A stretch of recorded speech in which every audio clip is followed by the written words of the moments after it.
Hi, I want to talk to you a little bit about anxiety and your kids. One of the things I think is very helpful is when we can establish consistency for our children.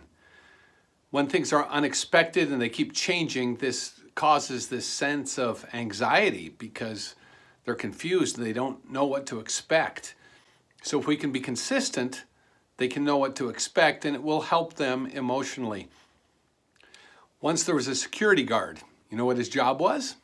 He'd walk down the hallway, he'd reach up and he would check the handle on a door and see that it's locked. And then he'd walk further down the hallway and he'd reach up and he'd check the handle on a door and find out it's locked. And then he'd walk further down the hall and he'd reach up and check a handle and make sure the door is locked. He would do his rounds, checking every door, making sure every door was locked. When he was done, he would start over again. Going down the hallway, reaching out, taking holding of a door, making sure that the door was locked. You know, your kids are a lot like that security guard. They keep checking to see if the door is still locked. When you said no, don't do that, did you mean no, don't do that now? Or did you mean next time it's okay?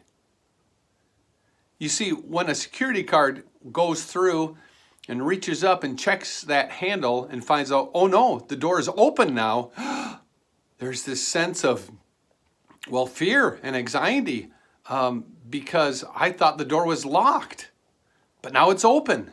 What's going to happen? Our kids are the same way. If we can be consistent in our expectations, Scripture talks about let your yes be yes and let your no be no.